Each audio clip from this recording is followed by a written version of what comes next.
Thanks for joining us as we take a look at the GUI console and how to make our programs look good and also much more functional. Programs can access and add information through a variety of ways. Let's start with input fields and print fields. So far, we've been working in the command console, but your program users will be handling information through the GUI console, or Graphical User Interface console. For this, start with print fields and input fields, which use character-based positioning to print and receive data from the screen. Notice that the font looks better because it's proportional, and you have windows-like input spaces. Together, let's write the program that produced that screen. We'll start with print fields, and the print field statement will print something to the GUI console. And so after print fields, it's the quotation, and the row 8, then the column 4, comma, and then C14 describes the item we're going to print there, characters and 14 in length. Close the quotations, add a colon, and then in quotations we can print customer name, which will form on the screen. We'll add another one for print fields, email, row 12, column 4, 10 characters, and email. And then for the user to enter information, we use input fields. And fix that quotation. And it's very similar with input fields, quotations, 8 for the row, 20 for the column. And then this time we're going to allow characters with a length of 50, end quote, and then the variable name dollar after the colon. We'll add another one for the email. And then since name and email are bigger than 18 characters, we need to add a dim statement for them. And notice I start my program with print new page. Save, compile, and run to take a look.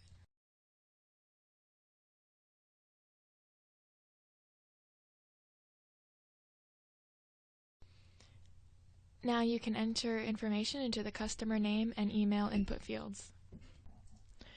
Of course, so far this program doesn't handle saving or writing your information to a data file. You can add that using open, write, and close file like we learned in the previous tutorials.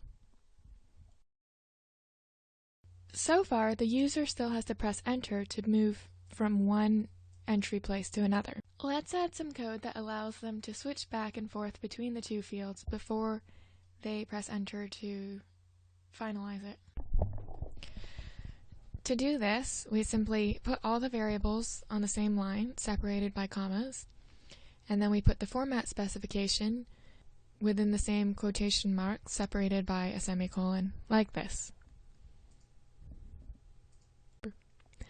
Then remove the extra code, save, compile, and run your program.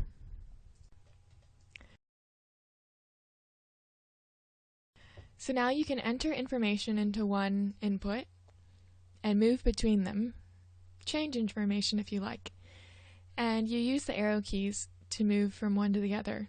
Pressing enter will end the program and enter your data if we added the code for that.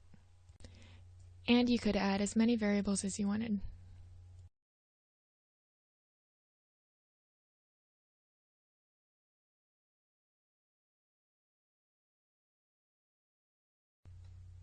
Using enter to exit our program isn't the best method, so instead we're going to use a save button. And buttons are created using print fields, and we want it in the bottom right hand corner of our screen, so we're going to say row 23 and column 30. Then CC is character centered, and we're going to use 8 characters in our button. Then add 2 commas, because we're skipping an optional attribute, just to keep it simple for now. And then B for button, and we're going to use the fkey value 1099. In BR, some of the values between 0 and 255 are already claimed as fkey values, and so it's always safe to use a higher number, but it can be really anything. Then close the quotation, a colon, and what follows is the word to appear on the button. In this case, save. And if we want our button to actually work, we're going to have to open a data file, or create it since this is the first time it's running, and write the information that the user enters into that file. So we're going to open the file. The open statement was covered in a previous tutorial, so I'm just going to add it here. Using the name email list, record length of 100, use internal and out in. I'm going to add a comment for clarity. And save buttons always require the program to be waiting for something. And so we're going to use a do loop around our input fields. So do the input and loop while fkey does not equal 1099. This way, clicking the button will set the fkey to 1099 and exit the loop in order to continue what task we program it to do. And so when the fkey equals 1099, then write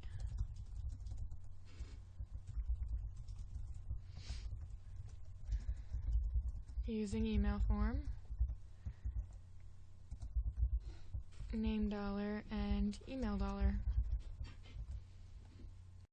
Then end if, and I'm going to add an end statement.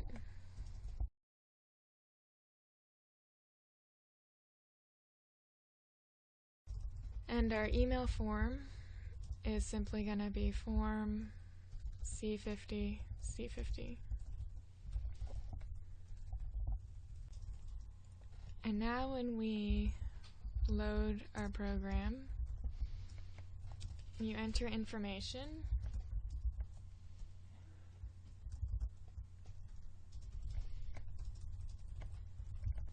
and press the save button. It writes the information to our file, and we can type email list just to take a check. And you see all the information we've added, including the most recent arep@gmail.com.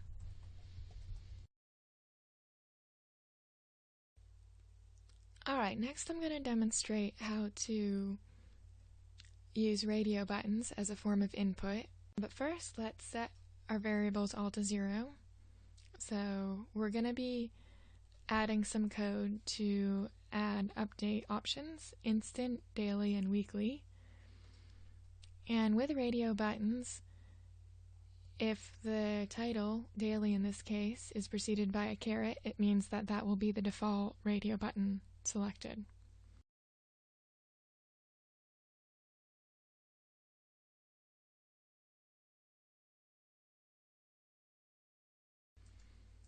I'm also going to set name dollar and email dollar to 0.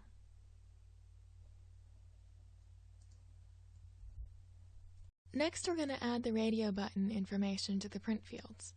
But since we're getting more and more format specifications to deal with, and we'll be using them twice, exactly the same, then let me show you how to put them into a matrix. We'll dim mat title form to 5 spaces. And then we'll add a data line, which will keep each of the format specifications. So there's the ones from name, and then the one from email dollar. Notice how they each have quotation marks and they're separated by commas. And then for the first radio button, it's going to be similar. Row 14, column 16, radio, then it's going to be 8 characters long, and group 1. A radio button group means that only one of, in this case, 3 of the radio buttons can be selected at one time. And then I'm going to add 2 more format specifications for radio buttons. They'll be similar. Row 15, column 16, radio, 8 characters, and group 1. I'm going to be using the caret method to identify which radio button is selected, but if I were to use fkeys, I would insert the fkey here, for example 1022. But I'm not for now. And our third radio button will be 1616 radio 8, group 1 as well. And with a data statement, we can use it with the read. So we'll read all that information into mat title form. Back in our print field statement, we'll replace the format specification with mat title form. And then add our 3 variables, instant, daily, and weekly.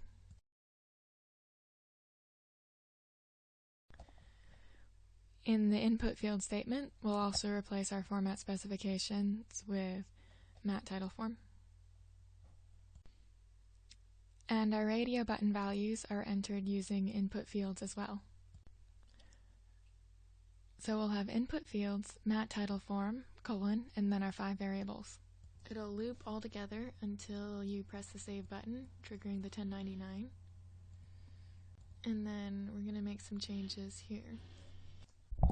We're going to use if statements to check the caret from each variable and then save it into a new variable called update dollar.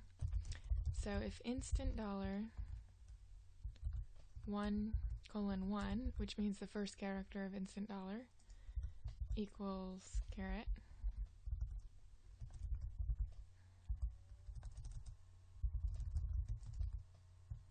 then let update dollar equal I. Else, if daily dollar 1:1 equals a caret,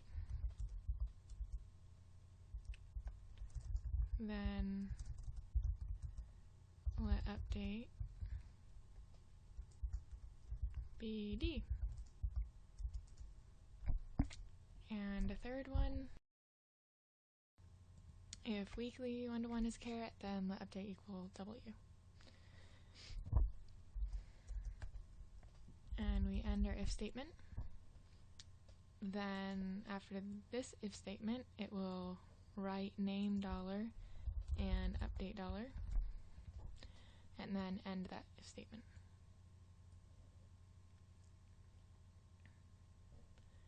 Look over your program. And since we're adding a variable to our file layout, I'm just creating a new one for this demonstration. Email list 2, record length of 255. Now when we run the program, you can see you can add your customer name and an email, and then select if you want instant, daily, or weekly updates. Let's say instant, and save.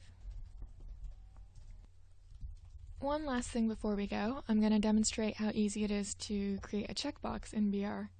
It's pretty much the same as the radio button, except here in our data statement we're going to change the last radio to check, and it's 8 columns wide, but there's no group for a check, although you could add an fkey value there if you wanted to.